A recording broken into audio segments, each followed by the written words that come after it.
Hey guys, in this video we'll be doing a crash course on MongoDB, which is a NoSQL database. And before continuing on, if you haven't subscribed to my channel, do subscribe to my channel, and if you want, you can support me on patreon.com. I'll provide the link in the description below. Well, MongoDB is a NoSQL database, which stands for Not Only SQL Database. It is written in C++ and it is an open source document database. Now here we have some NoSQL databases and relational databases.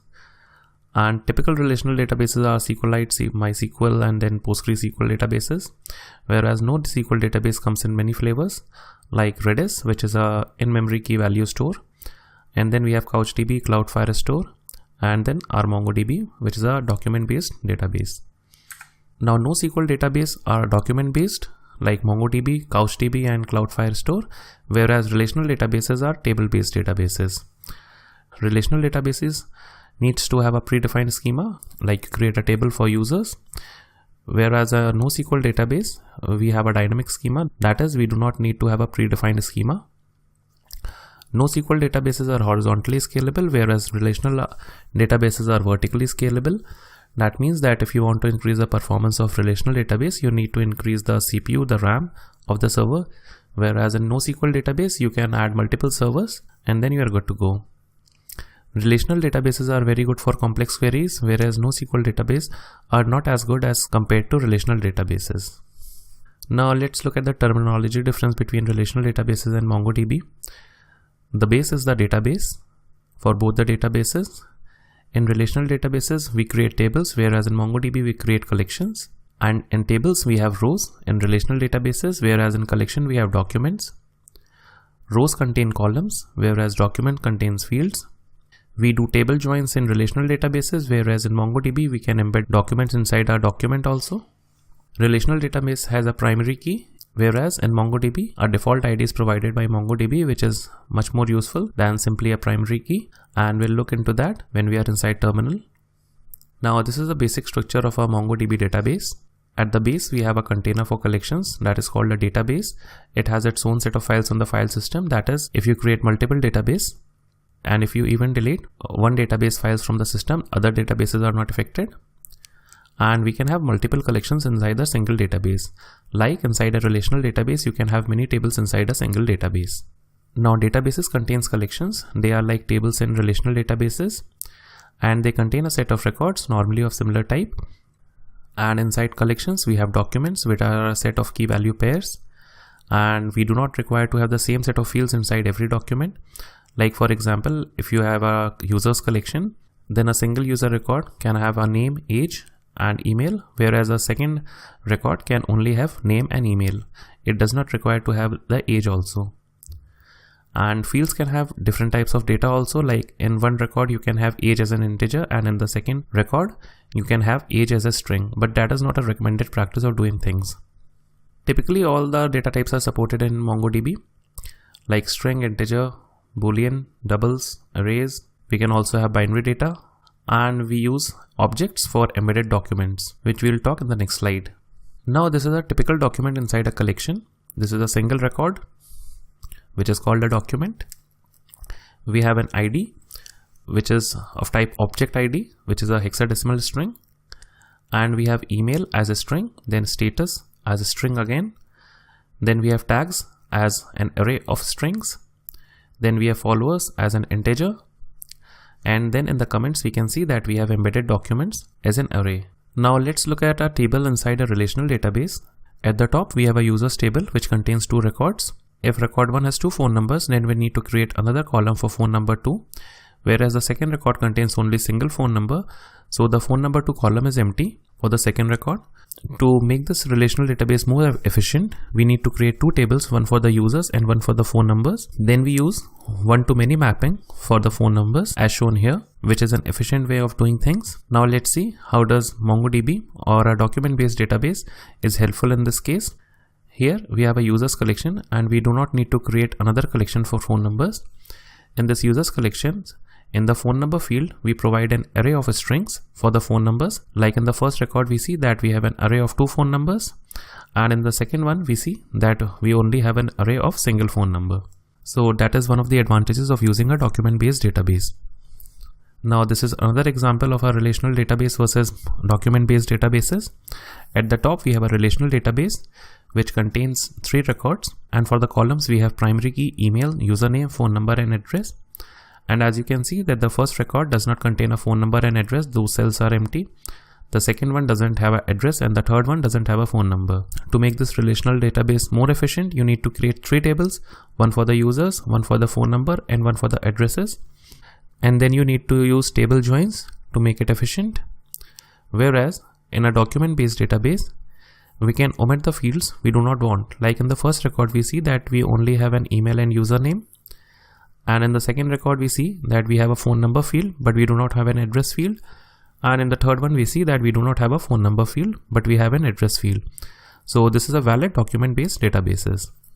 Now this is a comparison between select statements of a relational databases versus MongoDB.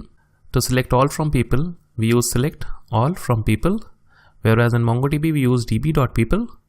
DB is the current database, people is the collection, and .find is a method on that collection where we get all the records. And in the second one, we see that we want to select all people where status is equal to A, and its equivalent in MongoDB is that we use the database, that is we are into, and in the people collection, we find where status is equal to A. It is written like this. And in the third one, we see that we need to get all the people from the people table where status is equal to A or age is equal to 50, and its equivalent in MongoDB is written like this. So it might seem a little bit overwhelming right now, but once you get the hang of it, it's pretty easy to do.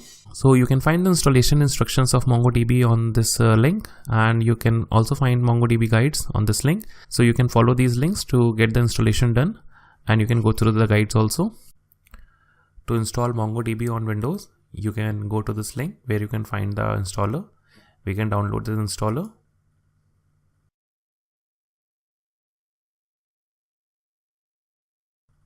Now since our installer is downloaded, let's open it. Let's double click this installer to start installing MongoDB on Windows. Now let's click next.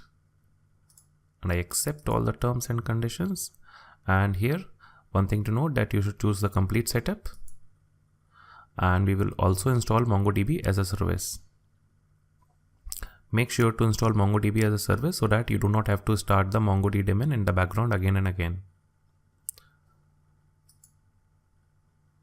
And we don't want to install MongoDB Compass as of now. So let's uncheck that and click on next.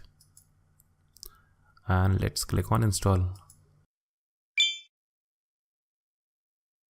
Now let's click on finish. So now let's open our command prompt. So now let's just cd into program files, cdc : program files /MongoDB /server /bin. Let's see what are the directories here. cd into 4.0 /bin, and I'm again and again using ls. It should be dir, and we see that our Mongo binary is here. So let's open this Mongo, and we see that we are connected to our shell. And if we show DBs, we see that we have all the 3 default DBs. So this is how you install MongoDB on Windows PC. Now to install MongoDB on your Mac OS, you can directly download the starball, which is a zip file which contains all the executables. But rather than doing this, I would suggest you to install a package manager called Homebrew, and you can just double click this thing here and just copy in your clipboard, and we can paste it inside our terminal here, and then it will automatically install Homebrew on our system, from where we can then install MongoDB on our machine. Now since Homebrew is installed, we can install MongoDB. Now to install MongoDB from brew, what you need to do is you need to write brew install MongoDB, and it will install MongoDB on your machine. Mine is saying that mine MongoDB is already installed, but on your machine it will install this MongoDB. Now to run the MongoDB server, you need to execute a command called mongod, and it will run your server. But as you can see, it is giving me some errors, and that error is that we do not have a data directory. So we need to create this data directory. So what we need to do, we need to sudo mkdir -p and /data/db. Notice that we need to create this directory in the root path. Now again, if we try to run mongod, it will again give me this error because this is a read-only directory. So we need to change its permissions for a current user. So to know which user is the current user, you can type who am I. To get our current user, I am killer. So what we need to do, now we need to change the permissions of this directory so that it is not only a read-only directory. So we need to type another command, that is sudo chown -r, and the user which I am currently running, that is killer for me. Yours might be different, for /data/db. And then now if we try to run MongoD, we can see that our MongoD service is running. And if we open another terminal and we just can simply go to write mongo to open our Mongo shell, and we are connected to our MongoD server. So one more thing I would like to tell you, that whenever you want to work with MongoDB, you need to start the server again and again. So instead of starting the server again and again, what you can do, you can start the server as a daemon. So for that, you need to start the service in the background. For that, you need to check the services which are currently installed with brew services list, and we might have two services running, that is MongoDB and Redis. So what you need to do, brew services start MongoDB. And now you do not have to start MongoD again and again for you to use MongoDB. Now if we use Mongo, we can go directly into our shell, and this is how it is installed on Mac. So since our MongoDB service is running in the background, what we can do, we can connect to the Mongo shell using the Mongo command. And here we are inside Mongo shell. And to list all the databases present inside, we can issue a command called showdbs to get all the list of databases present. And if we want to create a new database, so let's create a new database called YouTube. So we'll issue a command called use YouTube.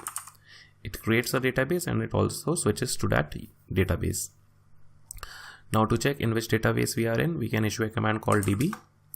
So as you can see, we are in a YouTube database.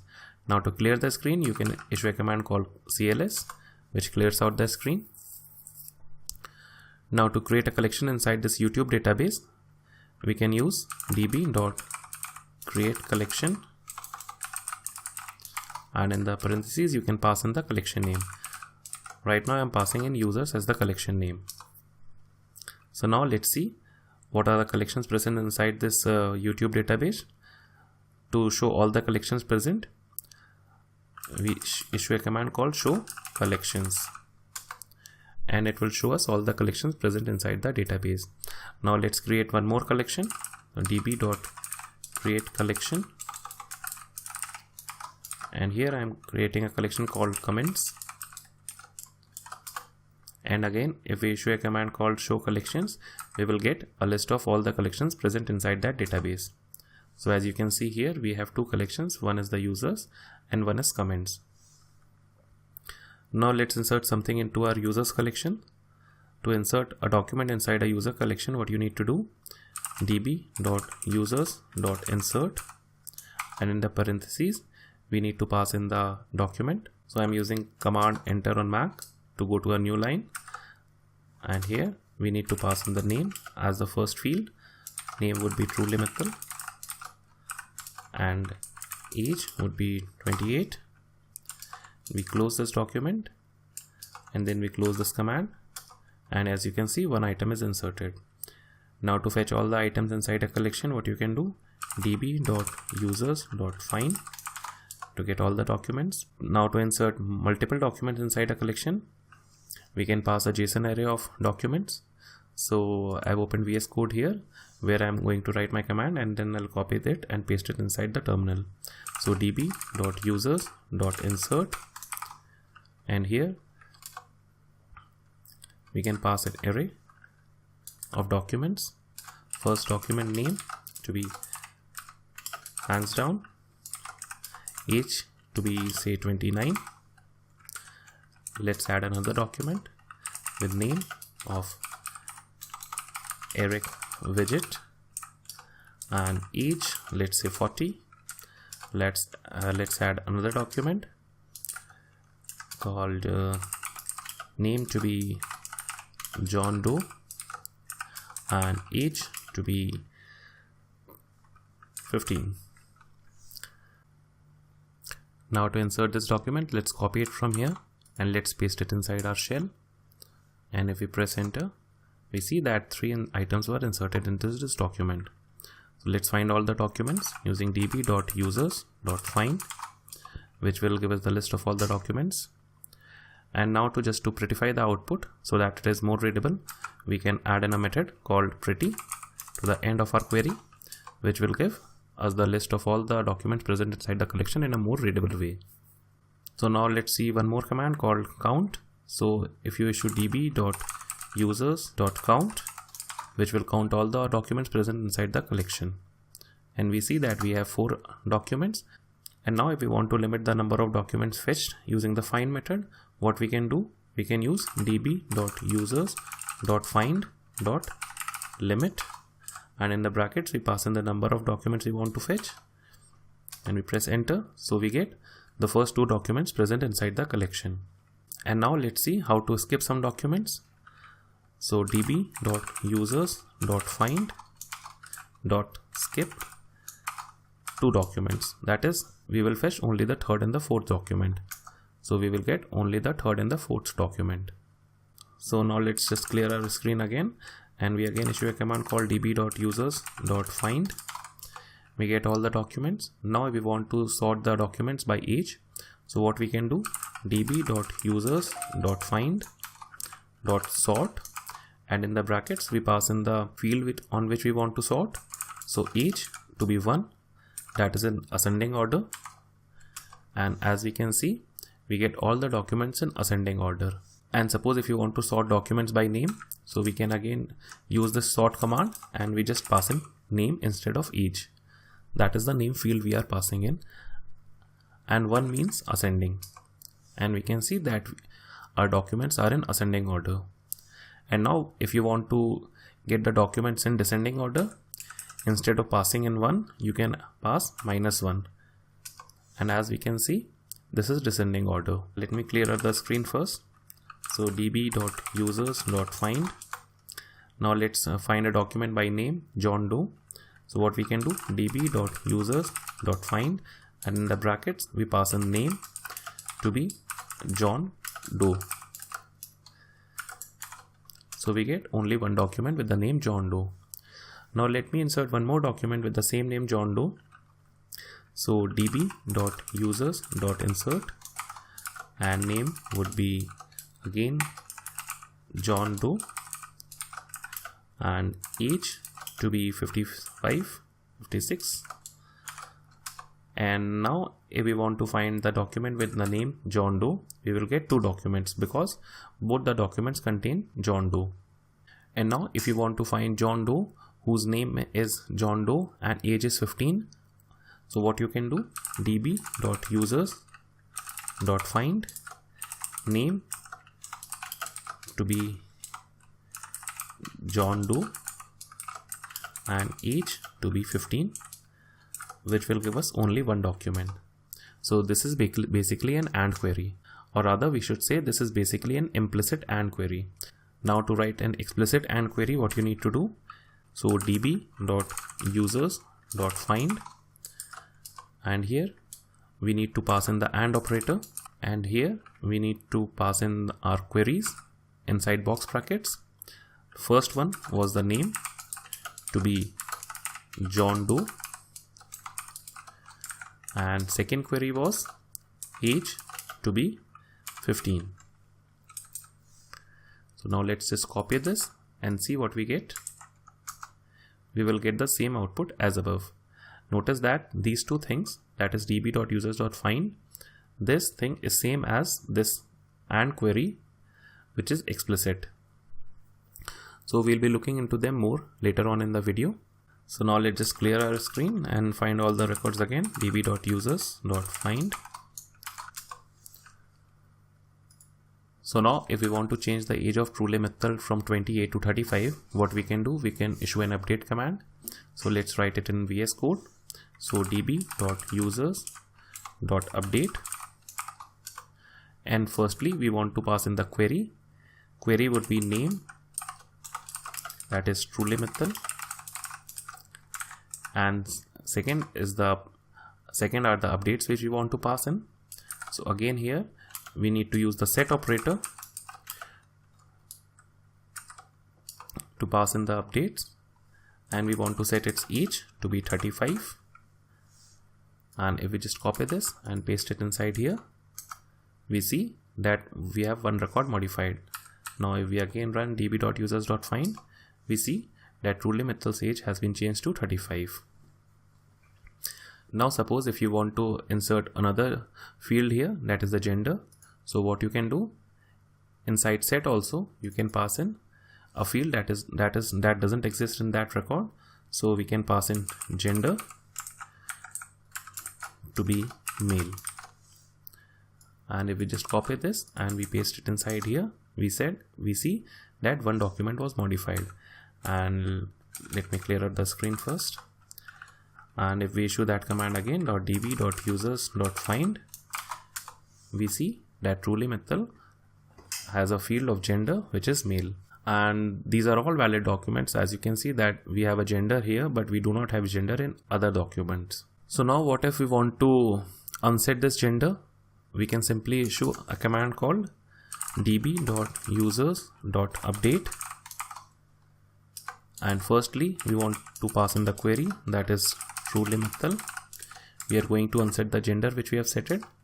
So here we need to pass in $unset, which is an operator, and here we need to pass in gender, the field which we want to unset, and we pass in empty string. So let's just copy this and we'll paste it inside here, and we see again one document was modified, and if we find all the documents, we see that the gender field was unset from this document again. Now what if we want to unset this age field from here?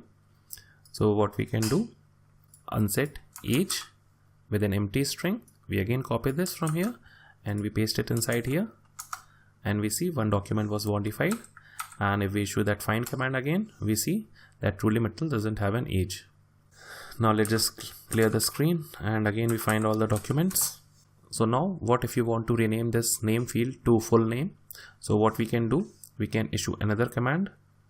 So db.users.update many, and here the first we need to pass in the query. We need to pass in empty queries because we want all the documents to get updated. And secondly, we need to pass in the rename operator. So rename, and what we want to rename, we want to rename name from name to full name.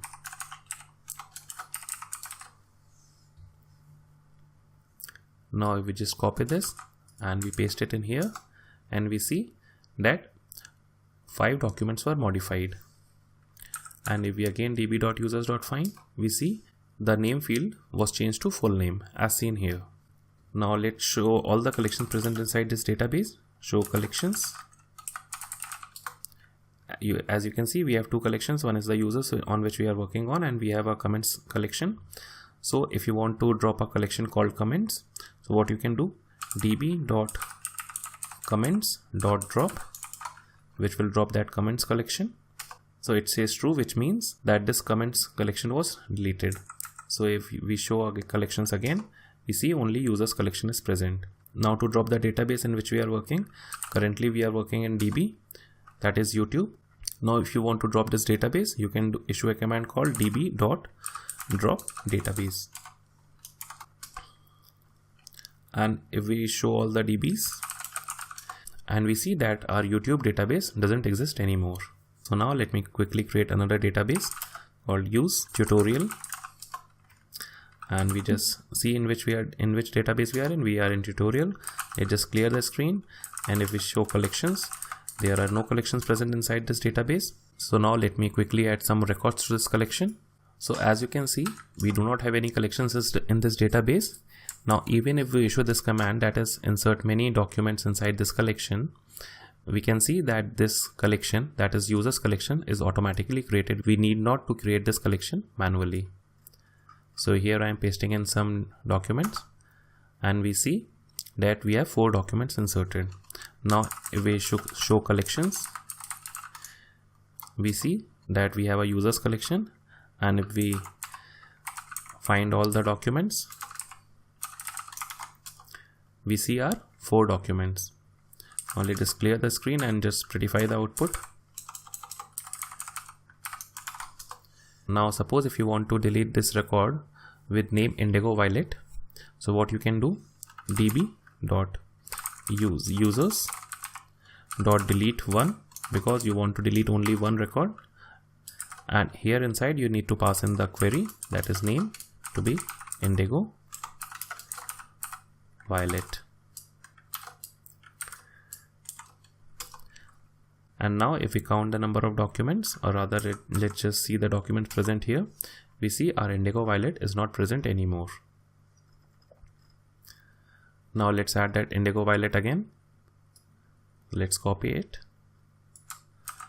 and we'll paste it inside here. So db.users.insert, and we paste it here and we just close the parentheses, and we see that our document is inserted again.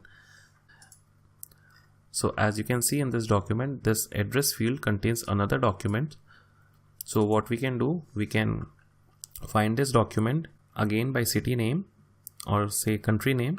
So db.users.find, and what we need to find, address.country to be US.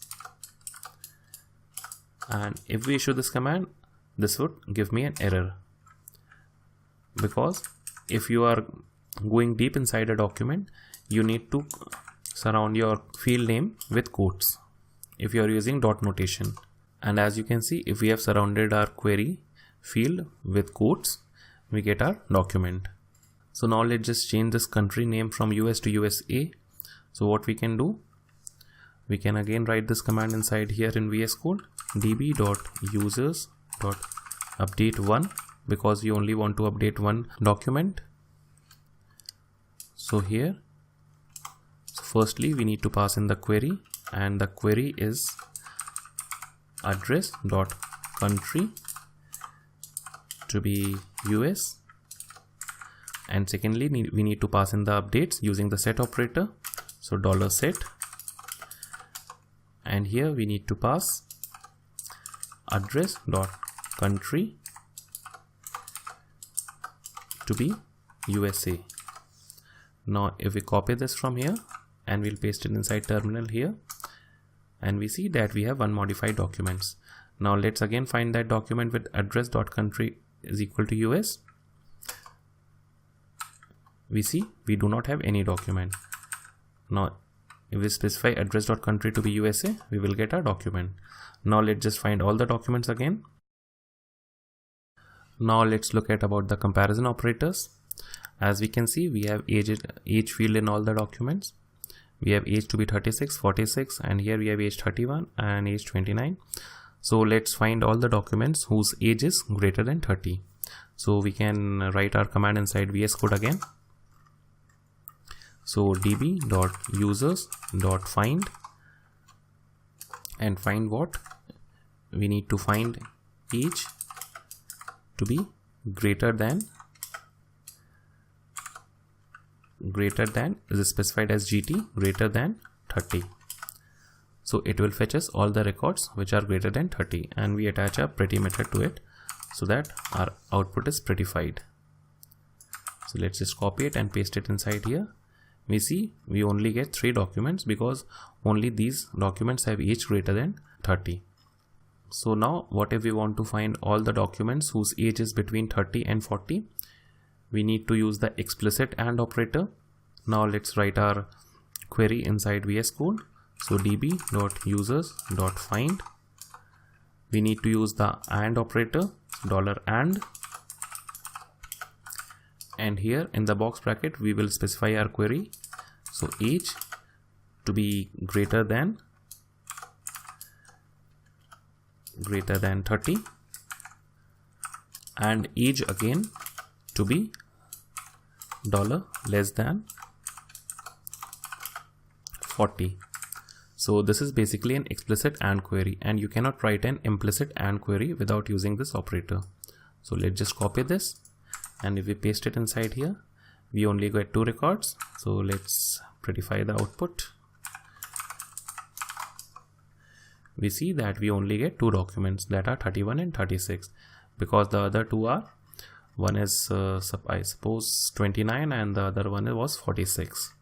So now if we want to specify this query with greater than equal to and less than equal to, so what we can do, we can just copy this and paste it here, and we change GT to greater than equal to, and we have an age of 29 I suppose, and the next age we have is 36 I suppose. So it will fetch us 3 documents, and we'll change this less than to less than equal to. So let's just copy this and paste it inside our terminal. Rather, we should prettify the output again because we can't see here. So as we can see, it fetched us 3 documents, that is with age 36, 31 and 29, because that is what we have specified in the query. So now let's just clear the console. So we again use db.users.find.pretty to get all the documents. So now let's find the documents whose name is Eric Widget and Indigo Violet. So we'll specify an or query. So db.users.find, we need to use the or operator, so $or, and here in the box bracket we need to specify our query. So first one is name to be Eric Widget or name to be Indigo Violet, and we'll attach a method called pretty again. So let's just copy this query from here, and we see that we have 2 documents only, that is Eric Widget and Indigo Violet. So this is how you write an OR query. And now let's see how to use the not operator. So db.users.find, we want to find all the documents whose name is not equal to Indigo Violet. So here we need to write in the name field, and that is not equal to here Indigo Violet, and we just prettify the output. Let's just copy this query and paste it here. We see we get all the records whose name is not Indigo Violet. So we are getting Indigo Violet here because in the query we have specified V in small rather than it's in caps. So let's just copy it again and paste it here again, and we see we get only 3 objects, or rather only 3 documents. So let's just clear the screen again, and we just find all the documents again. So now as you can see, we have a colors field in all the documents that contains colors as an array. So what if we want to push some colors inside this Indigo Violet colors field, because it contains only red and black? So what we can do, db.users.update 1. I want to update only 1 document, that is why I'm using update 1. And here you need to pass in the query, that is name to be Indigo Violet.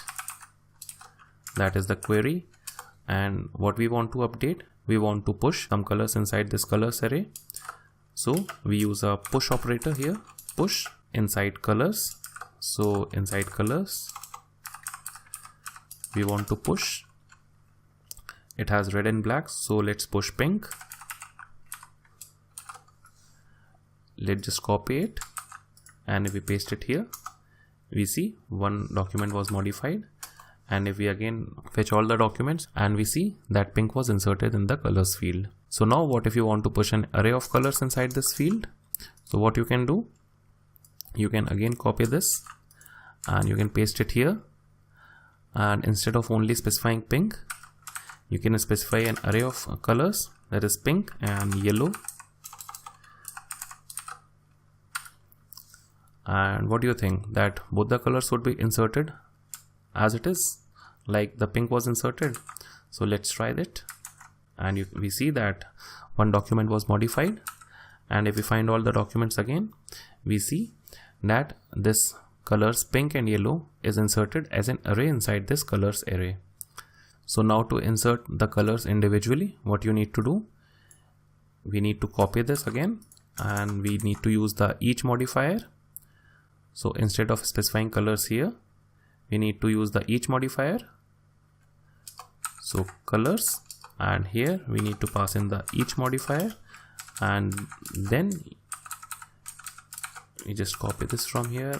And so what this query does is that it updates only single document with name indigo violet, and it uses a push operator to push all the colors in this array. That is, it loops through all the colors inside this array. So if we copy this and if we paste it here, we will see that all the colors are individually inserted in this colors array. Now what if you want to remove this pink and yellow from this colors array? So it's again pretty simple.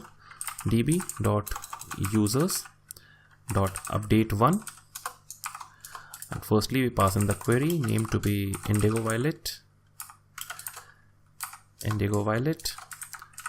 and we need to pull this color out, that is pull this color array out from this colors field. So we use the pull operator, pull, and what we need to pull, colors, and we specify the color array that was pink and yellow. So let's just copy it and paste it here. So it will pull out this colors array, or rather this pink and yellow array, from this colors field. So let's just paste it in here, and we see that one document was modified. And if we prettify the output again, we see that the colors array does not contain that previous array which we have removed. So now as you can see that we have two pinks inserted inside this colors array. So let's remove all the pink from this array. This same query can work to remove all the pinks from this colors array. Instead of passing in the array, we pass in the pink color, and we'll see that all the pinks from this array will be removed. And we see all the pinks have been removed.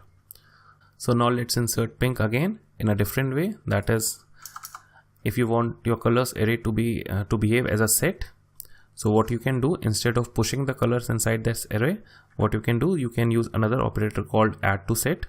So db.users.update1, firstly the query name to be, I'm playing with indigo violet right now, and we need to add to set. So add to set, and we need to use the colors array. So colors, and we need to insert pink color again here. So if we just copy this and we paste it here, we see one document was modified, and if we prettify the output again, we see pink was inserted. And now if we again apply this query, we see that pink will not be inserted again. So as you can see, only one document was matched, that was true, but we have 0 documents modified, and we see that we only have pink color in this array. So now let's see another operator called pop. So db.users.update1, and we need to pass in the query again, name indigo violet, and we need to pop something from this colors array, $pop, and what we need to pop, we need to pop in from colors array to be from the end. So that is why we are specifying as 1. So copy this and we paste it inside here, and we see that our pink color was removed from this array. And now if you want to pop out the first item in this array, so what you can do, you can use the same query, and instead of 1 you should write -1 to pop out the first element of the array from this colors array. So if we say this, and if we prettify the output again, we see that the first element was removed from this colors array. Now as we can see that we do not have pink color in any of the colors field in any of the document. So let's insert pink color to every document. So for that we need to write another query. So db.users.update. You can use update or update many. So I'm going to use update. First we need to pass in the query. We need to pass in empty query for all the documents, and updates would be add to set. And what we need to add to set? Colors to contain pink color. And thirdly we need to pass another argument multi to be true to update multiple documents. So if we just copy this and we paste it here, we will see that 4 documents were modified, and if we find all the documents again, we see that all the documents have pink color, as we can see here, and here again. Now let me use the update many query. So what if you want to remove this pink color from this colors array? What you can do? db.users.update many. I'm going to use update many this time. Firstly we need to pass in the filter, and we are passing in an empty filter. Secondly we need to pull from the set, that is we need to use the pull operator. What we need to pull from colors array field? The pink color, like this. Using the update many, you need not to specify this multi to be true because it is itself explanatory. Let's copy this and we'll just paste in here, and we see that 4 documents were modified, and if we find all the documents, we see that pink color has been removed from all the documents. Now to add date to all the documents, or let's just say we need to add date to our Indigo Violet, that is the current date. So you can use a MongoDB operator again. So db.users.update, and our filter would be name Indigo Violet,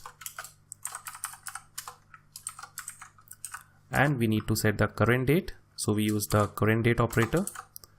So that looks like this, $current date, and here you need to pass in the field name. Our field name is current, or let's just say simply date, and we pass in true as an argument to pass in the default date.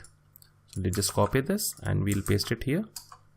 We see that 1 document was modified, and if we find all the documents, we see that we have an ISO date, that is the current date and time. Now this is how you use the current date operator. So now let's look at the increment and decrement operator. So let's increase the Indigo Violet's age from 29 to 34. So let's make a query here, db.users.update. Firstly we pass in the filter name to be again Indigo Violet. She must be really angry at me because I'm using her name a lot. And we want to increment the age, so we pass in our updates by using the increment operator. And what we want to increment? Age by 5 years. So we pass it like this. So let's just copy this and we paste it here. We see 1 document was modified, and if we find all the documents again, we see her age is turned to 34. Now in my next query, she must be really happy. So now let's make her 18 years. So by minus 16. And let's just copy this and paste it here. And we see age has been changed to 18. So guys, these are basically the commands which I was going to teach you in this video. There are many more commands. So if you want, you can comment below and I'll make another video for them. So let's see how to export all the data from collections into a JSON file. So let's just quit our terminal, or let's just open another terminal. So let's print our current directory. So we are inside color directory. So now what if we want to export this users collection from this database? That is, I suppose it was tutorial. So now if you want to export this collection into a JSON file, what you can do, you can use this command mongo. You need to use this command inside terminal, mongo export, and not on the mongo shell. Mongo export, we need to pass in the db, that is db was tutorial, and the collection was collection was users, and we want to output it into a file called users.json. And if we click this, we see that 4 records were exported. Now if we ls, we see we have a users.json file. If we view this file, cat users.json, we see that we have all the records. Now as you can see, we have 1 document per line, and it is not a JSON array. So if you want to export it as a JSON array, what you can do, you can add in a flag called JSON array, and here let me change the file users JSON array, and if we hit enter, we see that our 4 records were exported. Now let's just ls, and we have our users JSON array file. So let's just see what that file contains. Users JSON array. We see that we have an array of JSON objects. You can see that brackets start from here and the box bracket ends here, and we have a comma separated documents. So now let's see how to import this document inside our collection again. So let's just drop this db.drop database, and let's just show all the DBs present. We see that our tutorial DB is not present. So now let's just see how to import this user JSON array file into our collection. So we need to use mongo import. Then we need to pass in the database name. Let's just create a database called new DB. Though it is not present, it will be created. And then we need to pass in the collection in which we want to import a document. Let's just say users, and from which file we want to get our collection, that is users JSON array file. And since we are using a JSON array file, so we need to attach a flag called JSON array here, and then we see that 4 documents are imported. Now if we go into our Mongo shell and we show DBs, we see that we have a new database there. So use new DB, and currently we are in new DB. So DB, now let's just show the collections. We see that we have a users collection. So db.users.find all documents, and prettify the output. We see that we have all our documents. So in the beginning of the video, I was talking about object ID as to why it is useful.